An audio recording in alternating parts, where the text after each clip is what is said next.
Hello and welcome to the Kitbash, everyone. Here I'm going to examine various model kits and see how they stack up against the more recent kits in that line, and how accurate they are compared to the original unit if they have an anime or other sort of media.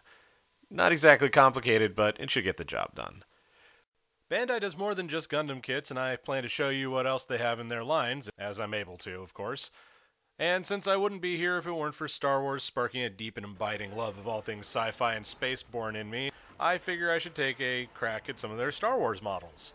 And since we need a baseline for all of this to compare to, I'll take a gander at the TIE Interceptor. The TIE Interceptor, the answer to the Incom T-65 X-Wing, was based heavily off of the TIE Advanced piloted by Darth Vader at the Battle of Yavin. That particular model was deemed too expensive for mass production, so after stripping it down, we're left with the TIE Interceptor. This is a ship that, according to Kyle Katarn, was for pilots who were maniacs that were both suicidal and bloodthirsty.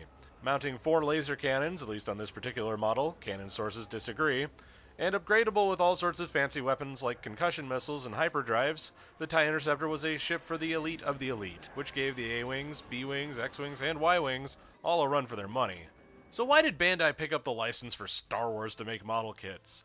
Well, according to Yusuke Haga, product designer for Bandai Hobby, they wanted to faithfully reproduce the Star Wars props to echo a scene from the movie when held at the same angle. And to this end, they realized that thanks to their slide injection mold technology, they could accurately and faithfully reproduce the look and feel of a Star Wars model without a mountain of parts. Why? Because they could, and because they're that good. And I think the Interceptor here will prove that. So let's take it to the live cam and see what we got. Well, here we are, folks. This is the TIE Interceptor model as brought out by Bandai. As you can see, it is quite detailed for something that is 1 to 1/172nd scale, which is different than the Gundam figures, which are 1 to 1/144 scale, but you probably all knew that already. As you can see, the likeness is pretty fucking incredible, if I do say so myself. Oops, sorry for those kids at home. I work blue, put the kids to bed. There's not a whole lot to say about this, mercifully, because these episodes were getting a little long. And there's not a whole lot going on with the model. Obviously, she don't bend, she don't have guns, she don't have extra weapons or hands on it, but what she does have is a whole lot of detail. Now, let me just see if I can pop this front plate off. Comes off easily enough. Look at that. Look at that. There's a little guy in there. Hey, buddy, how you doing? You killing rebels? Alright, you're the bad guy. But, as you can see, now there are two different versions of this piece. One is a clear plastic piece, and the other is the black one I've got there. The clear plastic piece looks like this. This is the thing on top, which is see-through and very cool.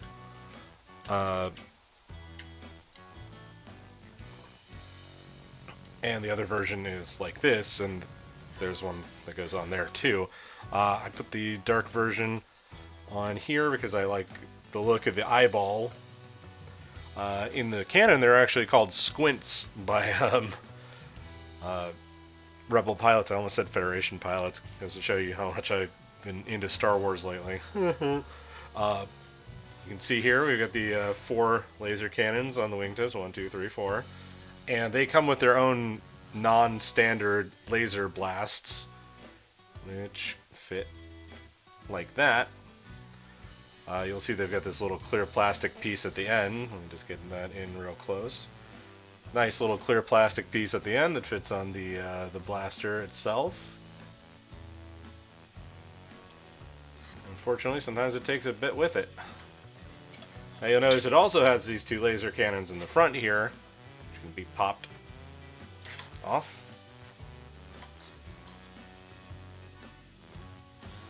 The blaster bolts fit into the front laser cannons as well. Word of caution, as you can see up here, this has popped off in my attempt to get it free. I'm not sure if that's going to come back. But the wings don't really tilt. They fit on very snugly. Just take the whole thing with it. Zop Zot. Pip. That pips off. Again, sometimes it takes pieces with it, but that's nothing too worrisome. You'll notice that it doesn't have a typical stand to it. It has this interesting peg thing going on here. It's not exactly new technology for Bandai. This is very similar to the other things that they have on their various and sundry bits like this, though this is a very scaled back version for the sake of not being too concerned about posability, and just fits right in the back there. Pop it on. This is this base here, which is apparently, I want to say the Death Star, or part of a Star Destroyer, or what have you. As you can see, it fits on snugly. It's one solid piece, and lo and behold, you have, after just a little bit of work, a TIE Interceptor ready to go. This is all one solid piece. These panels are separate. They fit together smoothly. They don't really come apart unless you nudge them gently. This connector I found was very interesting because that gives it a lot more stability for something that doesn't have to turn very much, and it will always make sure you get your wings on the right direction. Whereas, you know, much more complex, complicated model, because it's a human body, this gets to just be a very, very pretty piece of decoration.